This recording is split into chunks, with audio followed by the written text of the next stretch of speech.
Ladies and gentlemen, the President.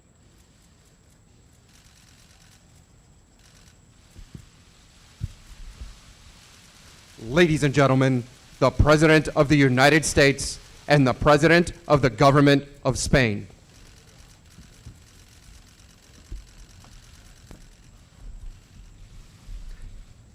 Thank you very much, everybody. Please be seated. Good afternoon. I'm greatly honored to welcome President Mariano Rajoy of Spain, and it's a great honor to have you at the White House. Thank you very much.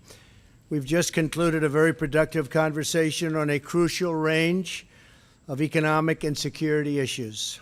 Before we begin, I'd like to take a moment to send America's hearts and prayers to the people of Puerto Rico and the U.S. Virgin Islands.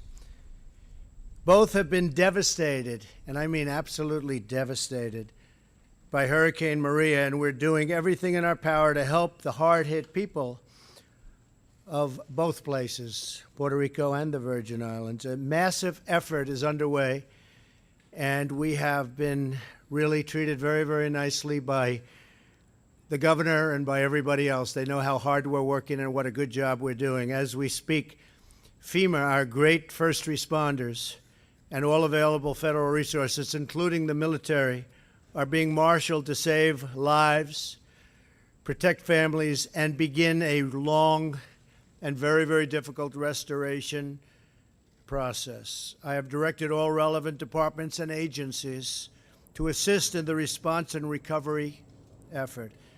As Governor Rossello just told me this morning, the entire federal workforce is doing great work in Puerto Rico, and I appreciated his saying it, and he's saying it to anybody that will listen. Our team has been incredible after having gone through Texas and then Florida with other stops along the way. And he further went on, he said, and through the Trump administration's leadership, the relationship between FEMA and my team is very, very strong. I will be going to Puerto Rico on Tuesday. I'll also be going to the U.S. Virgin Islands. Over the last several weeks, our nation has been tested by the destructive force of Mother Nature, but we will respond to it with an even mightier force. The resolve of the American spirit. Texas, Louisiana, and Florida are in really good shape and moving along well. We thank all of the first responders and volunteers who have risked their lives, and that's what they did. They risked their lives. To all of those impacted by the trouble and these horrible hurricanes and storms that have affected and impacted our country, I thank you. The recovery process will be a very, very difficult one. We will get through this, and we will get through it together. We will be stronger. We will be bigger. We will be better. Thank you very much. The United States and Spain are great friends and close allies. Our bonds, culture, and commerce go back many centuries. Our schools teach American children about Spain's history of exploration. Our museums treasure beautiful Spanish works of art, and your country's contributions to architecture, music, and film are admired all over the world. It's a greatly admired country. The deep relationship between our two people is a strong foundation for lasting cooperation.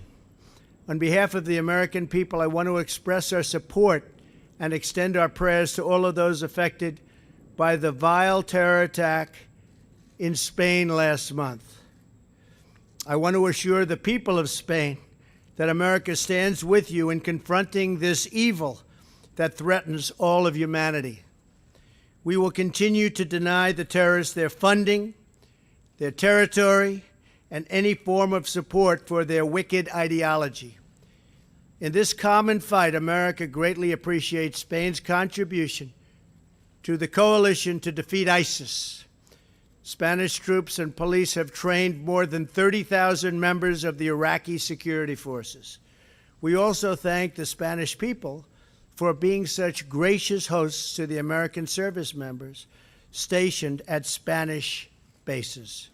The United States and Spain together face many critical dangers and challenges, from North Korea to Iran to Venezuela. We thank Spain for its recent decision to expel its North Korean ambassador and for standing with us in our efforts to isolate the brutal North Korean regime. It is time for all responsible nations to join forces to isolate the North Korean menace.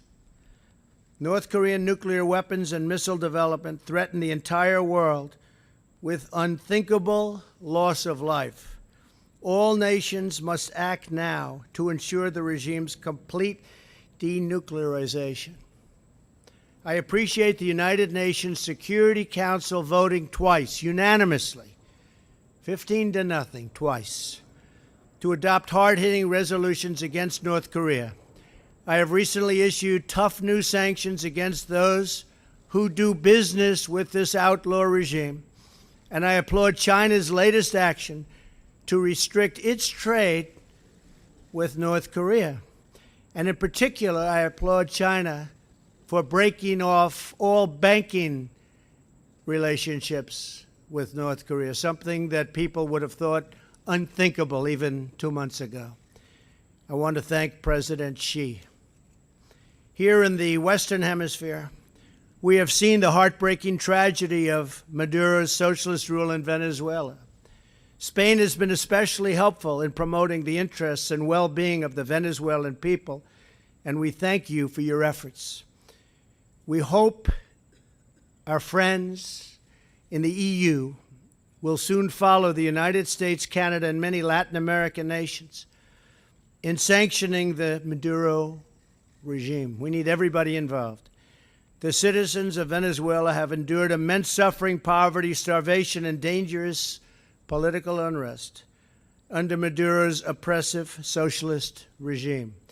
Together, Spain and the United States hope for peace, for the restoration of democracy, and for the release of all political prisoners.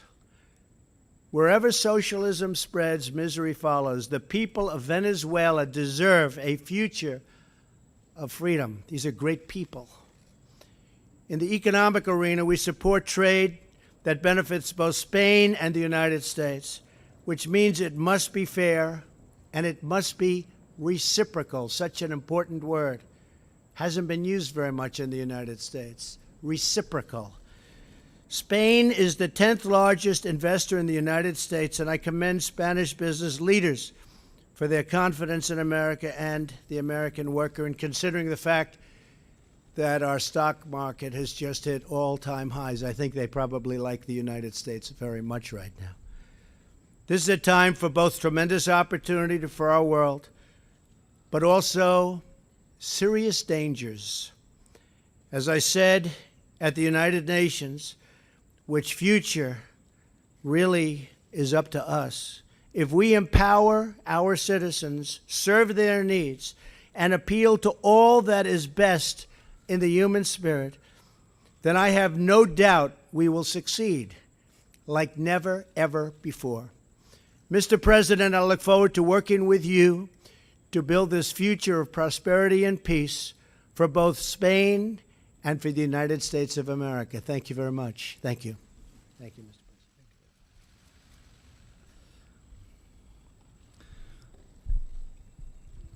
Señoras y Ladies and gentlemen, good afternoon. I would like to start by expressing my solidarity, that of my government and that of the Spanish people, with the people in the U.S. Government after the terrible events President Trump just referred to, and that took place in Texas, Florida, and other U.S. regions, and Puerto Rico. We hope and we wish that even if what happened can't be changed, we hope that in the future we can do as best as possible for everyone. President Trump and I had a working meeting today which was very productive, and we went through our bilateral relations. Spain and the United States are two great partners. We share values, democracy, freedom, respect for human rights, the rule of law, and we have institutional cultural, corporate ties, which are very important. Relations between the two countries have been excellent, and we must continue to work to strengthen those relations even more, especially in the economic arena. That's why our priorities to strengthening the economy and job creation are key. Trade between the two countries is growing sustainably. The United States is our second top trading partner outside of Europe. The United States is our top destination of exports outside the European Union. And regarding investments, it's the second top destination of Spanish investments and the top investor in Spain. For many years, Spanish companies have invested in the U.S. They're creating many stable and high-quality jobs in different sectors, such as the financial industry and energy. And this has been possible thanks to the establishment of subsidiaries in the United States by 600 Spanish companies, and they will continue to create jobs. That's why they follow closely investment opportunities in the United States, and they can contribute their technology and their experience to the United States. I've also given details on to President Trump on Spain's role in different crises which are important to us all. For instance, he referred to our participation in the coalition against Daesh and the crisis due to nuclear proliferation in North Korea. Combating terrorism was something we talked about at length. Spain has a long-standing experience in this area, and just like the United States, we've been hit by jihadi terrorist attacks on our soil. Both countries have agree on anti-terrorist policy, and we cooperate very closely in the police, military, and intelligence areas. I've also said that I'm sure that we still need to do a lot in the area of intelligence. We need to improve the coordination mechanisms in the area of cybersecurity or preventing recruitment and financing of terrorists. I've also underscored Spain's role as a member of the Global Coalition Against Terrorism and our deployment in Iraq, which is very large. We're the fourth largest contributor, and we've trained over 32,000 officers. In addition to that, I've told President Trump that we would increase our commitment with the new phase after the fall of Mosul by contributing a new financial package to rebuild Iraq. We also have long relations in the area of defense, both in NATO and bilaterally with the Spanish bases, which are used by both our countries in Rota and Moron, and which are increasingly important strategically. Our defense agreement goes back to 1988. At the time, Spain was in the back seat of the alliance. Right now we're at the forefront. Daesh, Sahel, Libya. So the defense and security relation is excellent, but we would like that to spill over into other areas of the bilateral relation. President Trump and I have gone through the political and economic situation in our countries. Regarding the international situation, we've agreed that the challenge by North Korea to the non-proliferation regime is an intolerable violation of international legality, and I've expressed the full support of the Spanish government to the stepping up of sanctions as approved by the United Nations the other day. As we know, the European Union is working on new additional measures, and in that context, Spain will continue to press for a firm common stance supportive of the U.S. and its regional allies. I've also reminded President Trump that the Spanish government has taken measures that have reduced the diplomatic presence of North Korea in our country. President Trump has thanked me for the firm position my government has taken and the measures we've adopted. Regarding Venezuela, we've exchanged views on the worrying totalitarian direction the country's moving in and its impoverishment with the implications that has in the humanitarian area. We've noted that there's a need to sustain international pressure on the Venezuelan government so that it commits to negotiations which will enable us to find a democratic, negotiated, and peaceful solution to the current crisis. I've also reminded President Trump that Spain in the EU has spearheaded the adoption of sanctions, which were first individual and targeted.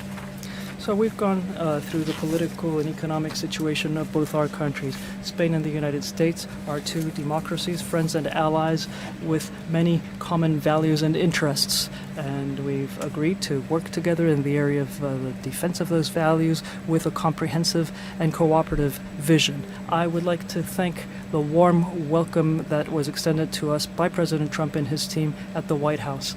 And I would also like to underscore the friendship that exists between the United States and Spain. Thank you. Thank you very much. Steve Holland, please. Reuters. Don't get nervous, Steve. Preoccupied with the NFL instead of dealing with Puerto Rico. Why isn't that a fair assessment? Well, I wasn't preoccupied with the NFL. I was ashamed of what was taking place because to me that was a very important moment. I don't think you can disrespect our country, our flag, our national anthem. To me, the NFL situation is a very important situation. I've heard that before about was I preoccupied. Not at all. Not at all. I have plenty of time on my hands. All I do is work. And to be honest with you, that's an important function of working. It's called respect for our country. Many people have died. Many people. Many people are so horribly injured. I was at Walter Reed Hospital recently, and I saw so many great young people, and they're missing legs, and they're missing arms, and they've been so badly injured. And they were fighting for our country. They were fighting for our flag. They were fighting for our national anthem. And for people to disrespect that by kneeling during the playing of our national anthem, I think is disgraceful. So I will also say that, again, I read you part of his quote, but the governor of Puerto Rico is so thankful for the great job that we're doing. We did a great job in Texas, a great job in Florida, a great job in Louisiana. We hit little pieces of Georgia and Alabama. And frankly, we're doing, and it's the most difficult job because it's on the island. It's on an island in the middle of the ocean. It's out in the ocean. You can't just drive your trucks there from other states. And the governor said we are doing a great job. In fact, he thanked me specifically for FEMA and all of the first responders in Puerto Rico. And we're also mentioning with that the U.S. Virgin Islands. It was devastated. So we are totally focused on that. But at the same time, it doesn't take me long to put out a wrong, and maybe we'll get it right. I think it's a very important thing for the NFL to not allow people to kneel during the playing of our national anthem, to respect our country and to respect our flag. Okay? Thank you. If I could ask the Prime Minister, if I could ask a Prime Minister question, is it going to take a war to rein in North Korea, and what is your advice to the President on dealing with this?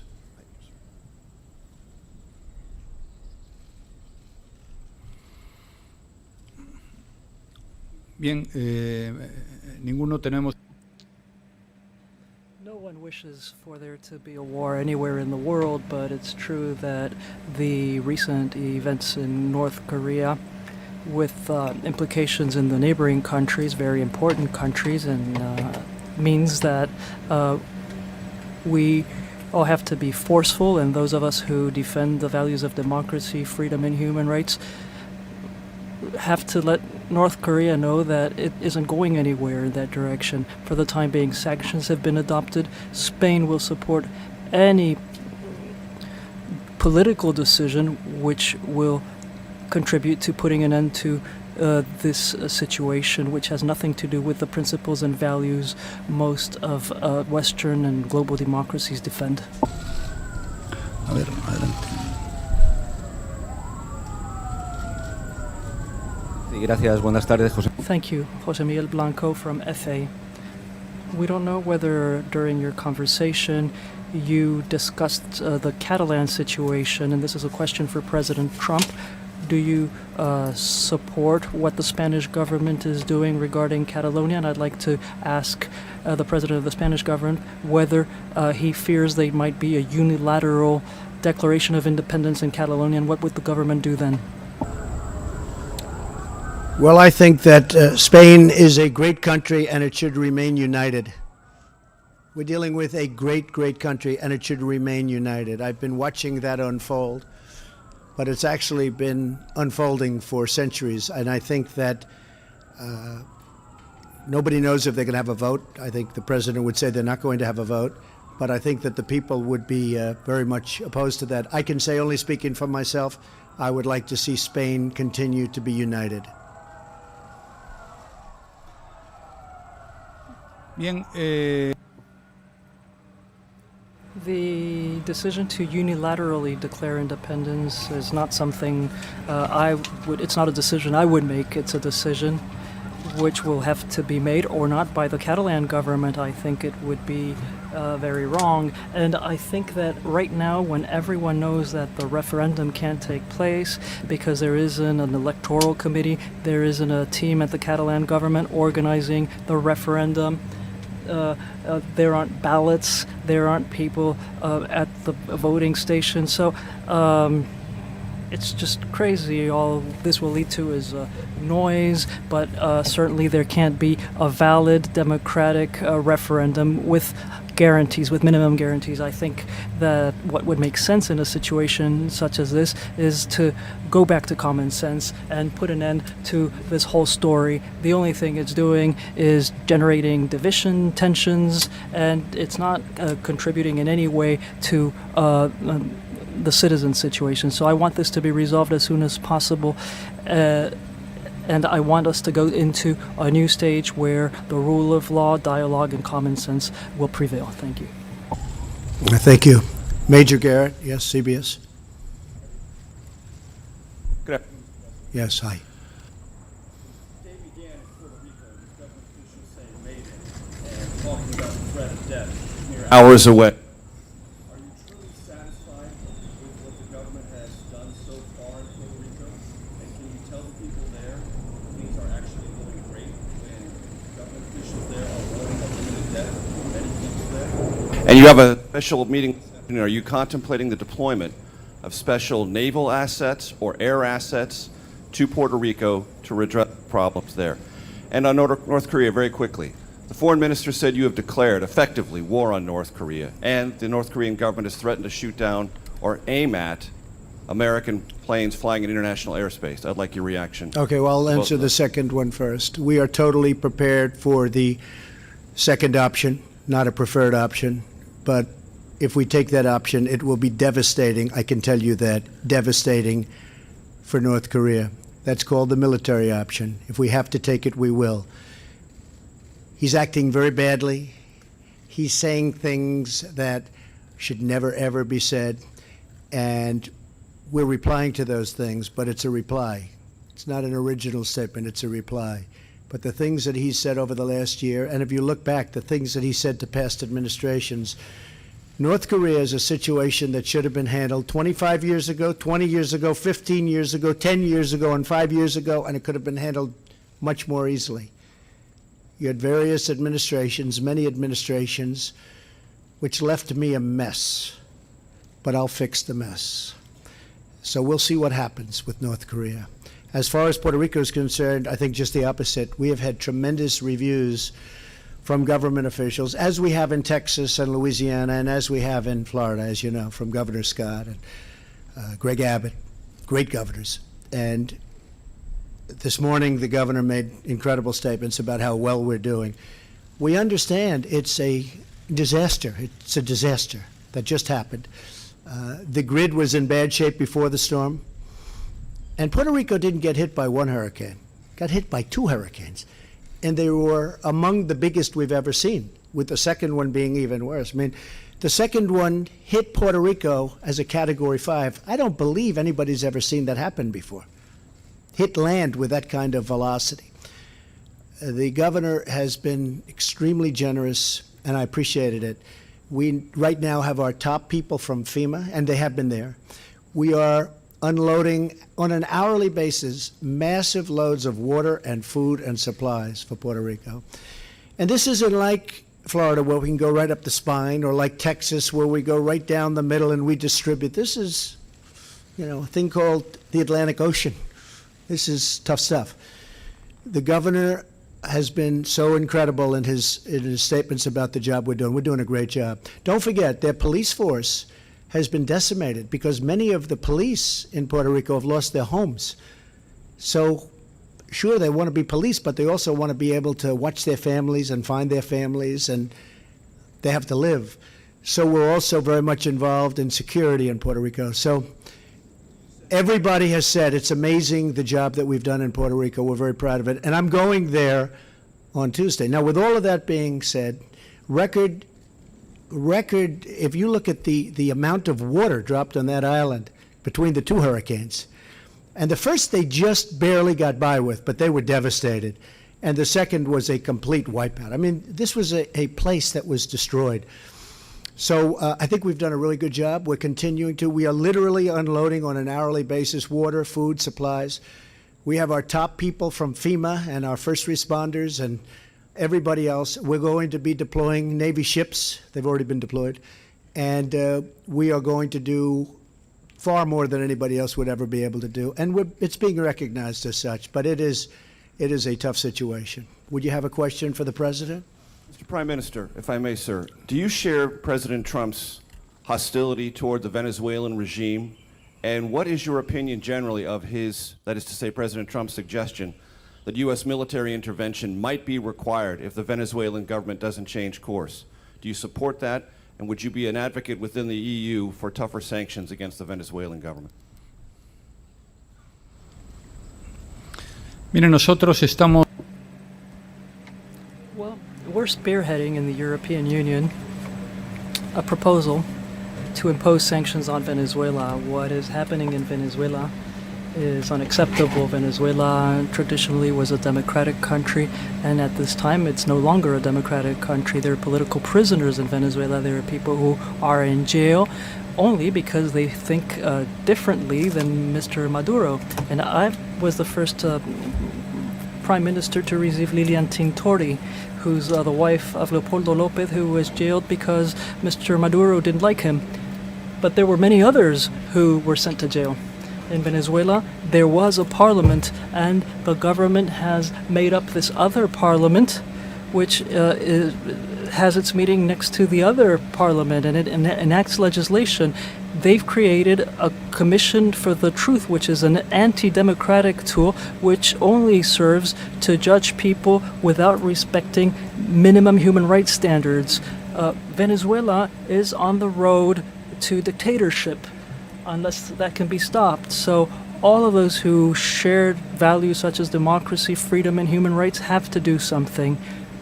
At this time, sanctions are important. It's important that there be an international coalition putting pressure on Maduro so that political prisoners are freed and democracy is restored, because this lack of democracy and the attack against human rights and freedoms are come in conjunction with a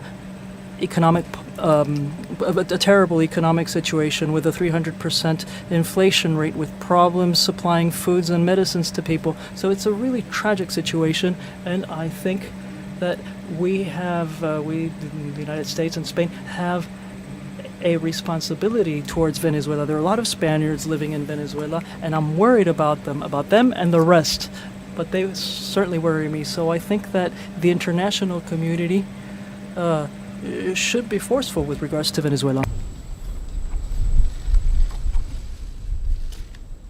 Gracias, buenas tardes. Thank you. Pilar Santos from El Periódico de Catalunya. I have a question for each of you. For President Trump, with the serious political crisis in Spain because of the referendum on Sunday, what solution do you think there is? Have you given advice to President Rajoy on this matter? Do you think there should be a dialogue between the Generalitat and the government to find a solution? And now a question for Prime Minister Rajoy. It seems that what you're doing in Catalonia, the way you're managing things in Catalonia, is having an impact on the budget, and I'd also like to know whether you think that the situation with the PNV party can be resolved, or do you think that you will have to call early elections? Thank you very much. Well, I think the people of Catalonia have been talking about this for a long time, but I bet you if you had accurate numbers and accurate polling, you'd find that they love their country, they love Spain, and they wouldn't leave. So I'm just for United Spain. I speak as the President of the United States, as somebody that has great respect for your president and also has really great respect for your country. I really think the people of Catalonia would stay with Spain. I think it would be foolish not to, because you're talking about staying with a truly great, beautiful, and very historic country. Muchas gracias. Thank you.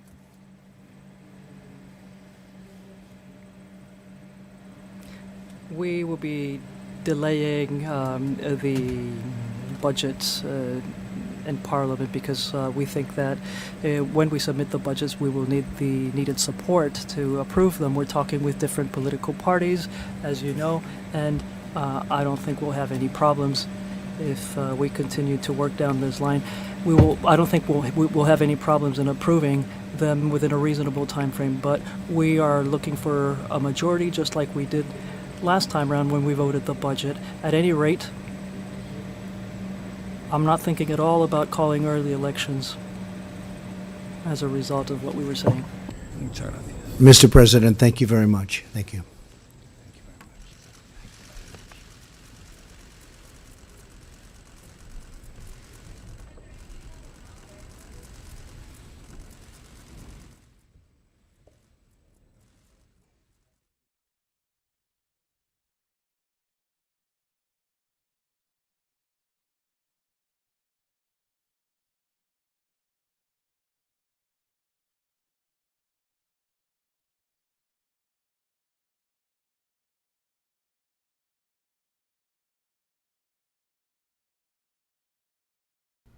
All right, folks, thank you very much for joining us and choosing us as your stream of choice. President Donald Trump with the president of Spain, talking about Catalonia, talking about what's going on in Spain. But at the same time, the pressing matter is Venezuela. That's very dangerous. As the Spanish president said, it's starting to become a dictatorship, and that's the last thing we want here in the Americas. So this is ongoing, and if there's any more, speeches or anything coming later today, we will be streaming that live.